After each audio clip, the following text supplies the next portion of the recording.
ನಮಸ್ಕಾರ ಎಲ್ಲರಿಗೂ. ಲಕ್ಷ್ಮಿ ಅಡುಗೆ ಮನೆಗೆ ಸ್ವಾಗತ. ಇವತ್ತಿನ ರೆಸಿಪಿ ಪೆಪ್ಪರ್ ಚಿಕನ್, ಮರಾಠಿ ಸ್ಟೈಲ್ದು. ಫಸ್ಟಿಗೆ ಸ್ಟವ್ನ ಆನ್ ಮಾಡ್ಕೊಳ್ಳಿ.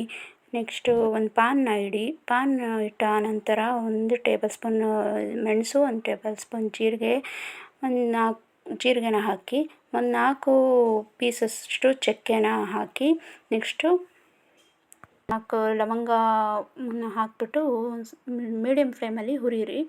ಹುರಿದಾದ್ಮೇಲೆ ಅದನ್ನೆಲ್ಲ ಒಂದು ಪ್ಲೇಟಿಗೆ ಎತ್ತಿಟ್ಕೊಳ್ಳಿ. ನೆಕ್ಸ್ಟು ಒಂದು ಹಾಫ್ ಕೆ ಜಿಯಷ್ಟು ಚಿಕನ್ ತೊಗೊಂಡಿದ್ದೀನಿ. ಅದನ್ನು ಒಂದು ಕುಕ್ಕರಲ್ಲಿ ಒಂದು ಸ್ವಲ್ಪ ಎಣ್ಣೆ ಹಾಕಿ ಅದನ್ನು ಬೇಯಿಸಿ ಇಟ್ಕೊಳ್ಳಿ ಪಕ್ಕದಲ್ಲಿ. ನೆಕ್ಸ್ಟು ಒಂದು ಪಾನಲ್ಲಿ ಎಣ್ಣೆ ಹಾಕಿ ಅದೇ ಪಾನಿಗೆ ಒಂದು ಗಡ್ಡೆಯಷ್ಟು ಬೆಳ್ಳುಳ್ಳಿನ ಚೆನ್ನಾಗಿ ಹುರಿದಿಟ್ಕೊಳ್ಳಿ. ಒಂದು ಸ್ವಲ್ಪ ಕರಿಬೇವು ಸೊಪ್ಪು, ಒಂದು ಹಿಡಿಯಷ್ಟು ಕರಿಬೇವಿನ ಸೊಪ್ಪನ್ನು ಅಷ್ಟೇ ಒಂದು ಆಗೋಷ್ಟು ಹುರಿದು ಇಟ್ಕೊಳ್ಳಿ. ಎಣ್ಣೆಯಲ್ಲಿ ಹುರಿದಿಟ್ಕೊಳ್ಳಿ ಕರಿಬೇವು ಸೊಪ್ಪು ಮತ್ತು ಬೆಳ್ಳುಳ್ಳಿನ ನೋಡಿ ಒಂದು ತಟ್ಟೆಯಲ್ಲಿ ಹಾಕಿ ಇಟ್ಕೋಬೇಕು. ಅದೇ ಪಾನಿಗೆ ಇನ್ನೂ ಸ್ವಲ್ಪ ಎಣ್ಣೆ ಹಾಕ್ಬಿಡಿ.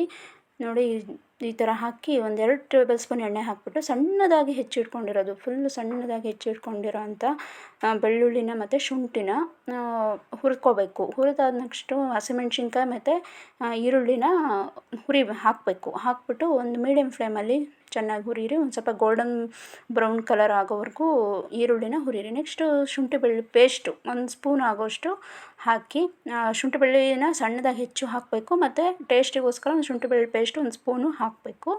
ಹಾಕ್ಬಿಟ್ಟು ಚೆನ್ನಾಗಿ ಹುರಿಯಿರಿ. ನೆಕ್ಸ್ಟು ಚಿಕನ್ನು ನಾವು ಬೇಯಿಸಿ ಇಟ್ಕೊಂಡಿರ್ತೀವಲ್ಲ, ಆ ಚಿಕನ್ 1/2 kg ಚಿಕನ್ನ ಹಾಕಿದ್ದೀನಿ. ನೆಕ್ಸ್ಟು ಇದು ಚಿಕನ್ ಮಸಾಲ ಪೌಡ್ರು ಸಿಗುತ್ತೆ ಎಲ್ಲ ಅಂಗಡಿಗಳಲ್ಲಿ, ಅದನ್ನು ಒಂದು 1/2 kgಗೆ ಒಂದು ಪ್ಯಾಕೆಟ್ ಫುಲ್ ಹಾಕಿ, ನೆಕ್ಸ್ಟ್ ಖಾರದ ಪುಡಿ, ಧನಿಯಾ ಪುಡಿ ಹಾಕಿ, ನೆಕ್ಸ್ಟು ಮೇನ್ ನೋಡಿ ಇದೆ ಎಳ್ಳನ್ನ ಸಣ್ಣದಾಗಿ ಹುರ್ಕೊಂಬಿಟ್ಟು ಎಳ್ಳು ಹಾಕಿದ ನಂತರ ಆಗಲೇ ಹುರಿದಿಟ್ಕೊಂಡಿರುವಂತಹ ಬೆಳ್ಳುಳ್ಳಿ ಮತ್ತು ಕರಿಬೇವು ಸೊಪ್ಪನ್ನು ಹಾಕಬೇಕು. ಅದು ಸ್ಕಿಪ್ ಆಗಿದೆ ನೋಡಿ. ಅದು ಹಾಕಿ ಒಂದು ರೌಂಡ್ ಕಲಿಸ್ಬೇಕು. ನೋಡಿ ಪೆಪ್ಪರ್ ಚಿಕನ್, ಮರಾಠಿ ಸ್ಟೈಲ್ದು ಪೆಪ್ಪರ್ ಚಿಕನ್ ತುಂಬ ಟೇಸ್ಟಿಯಾಗಿರುತ್ತೆ. ರೆಡಿಯಾಗಿದೆ.